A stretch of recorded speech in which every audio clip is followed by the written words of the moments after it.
Welcome back, viewers. With each passing day in the run-up to the Ram Mandir consecration event on January 22nd, politics over the same also continues to peak.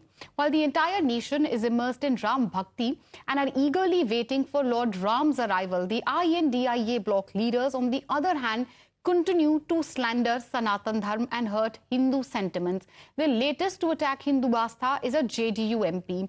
That is Kaushalendra Kumar of the Nitish Kumar party. He has also joined the Sanatan slander bandwagon apparently. On Friday, the JDU MP made a controversial statement on a question related to Ram Mandir event.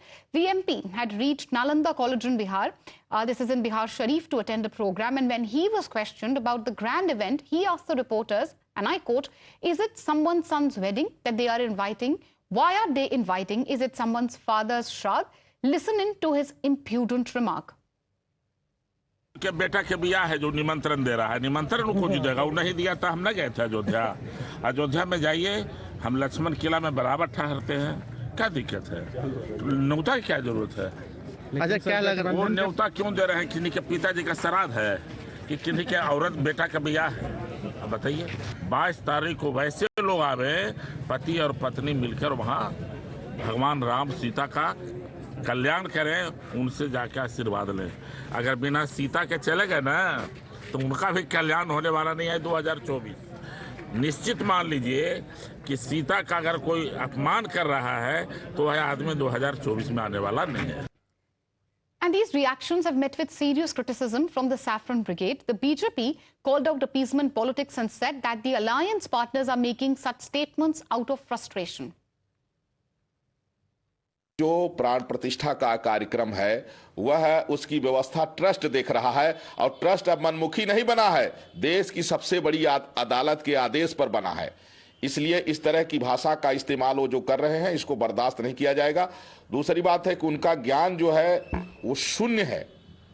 बहुत अगर शास्त्रों का ज्ञान नहीं, पहले आप समझिए, वो कह रहे हैं कि सीता का अपमान होगा तो 2024 में कल्याण होगा। सीता का अपमान कहाँ हो रहा भाई?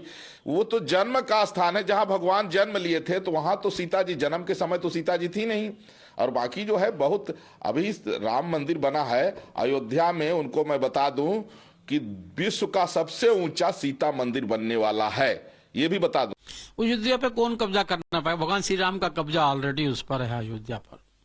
भगवान राम आराध्य हैं, वो हमारे लिए श्रद्धा के पात्र है। और इस प्रकार के बयानबाजी देना, क्योंकि भगवान राम के बारे में अन्यथा अनेकों अनेक बातें इंडिया अलायंस ने कही है, और आज सनातन एक हो रहा है, सनातन की एकता को देखते हुए इनका भी मन करता है कि वहां पर जाएं, लेकिन जो हीन भावना इन्होंने पैदा की, जिस कारण से ये नहीं जा पा रहे, इनको दुख है इस बात का। और जो काम अच्छे होते हैं उसके निमंत्रण भी दिया जाता है, और ये भी देते होंगे, बेटे का जन्मदिन होगा, बेटे का शादी हो, ब्याह होगा, ये भी देते होंगे, लेकिन अब क्या करें, पीड़ा में, तकलीफ में।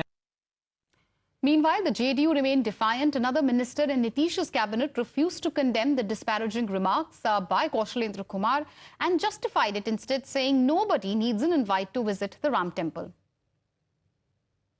राम मंदिर का अगर उद्घाटन होने वाला है तो खुशी की बात है, और हमारे या किसी के ना खुश होने से इसमें कोई फर्क भी नहीं पड़ता है।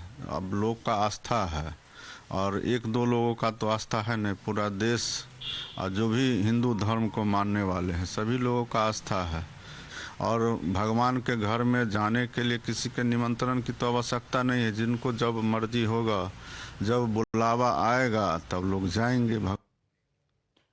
All right, with that, we'll slip into a short commercial break. News and updates on the other side. Don't go anywhere.